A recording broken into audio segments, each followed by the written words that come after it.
I want to answer your question. This should not be the way, Fred. Fred, there is no way you can issue a shoot to kill order or a shoot to maim order. It's now very clear that the main person who gave orders have come out. I think he has discovered CS Mokomen didn't do a good job. And Fred, once we allow such things coming from the highest person, the CEO, the man who is the commander-in-chief, it is extremely dangerous. Extremely dangerous, Fred. This is not the way to go. And I want to say this, Fred. You remember the media captured it very well, that during the Saba, there was a convoy of vehicles, 8 or 10 Subarus.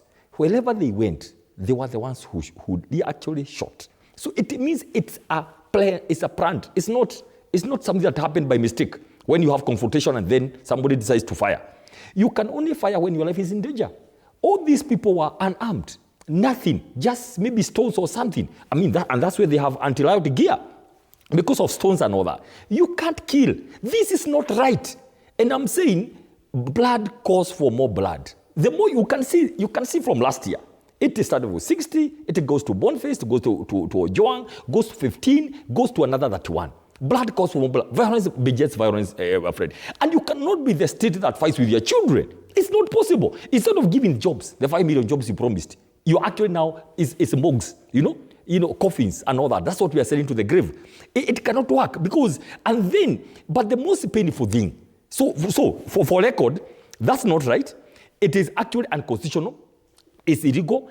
And Fred, the People's Restorative Justice Commission, which we are talking about as official position, today will not also be crying every day. I can tell you today. I think in the next few days, few weeks and also, these are the matters we are taking directly to the ICC. We are not going to talk about it anymore. Actually, the next thing we want to expect is a presser saying that these are the documented things. Listen, that one dead, right? 115 from last year. Because we must stick to that, Fred. That is what should be here. All these other things are just the decoys. 107 wounded. Most of them gunshot wounds, right? 532 arrested. 20 counties affected. I'll give you an example. I watched that story of that girl that a bullet found in her own house in Kiambu here. I began thinking, where are we? This is a girl who was in her house. Literally, the bullet came. What was that person thinking?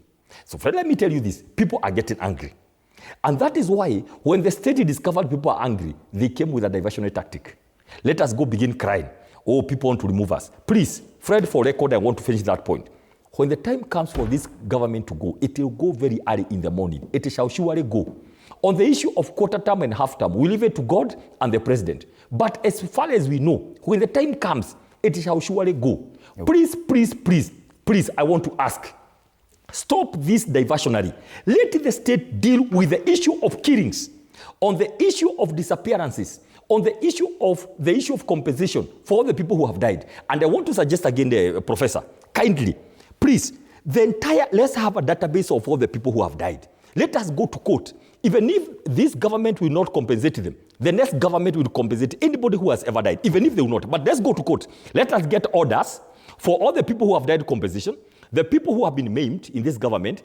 Let us also, what we are doing already, Fred, is to make sure all the 500 you see who have been arrested, we are going to go to all the places they are going to be charged and make sure they're out, whether it is this or terrorism. It's the change of tone that I'm wondering now, because in recent weeks we've had calls for dialogue, for conversation at the national level. Listening to the former Prime Minister, he seems set on that intergenerational conclave. But listening to the President yesterday, it would appear that probably they're not in tandem. On one side,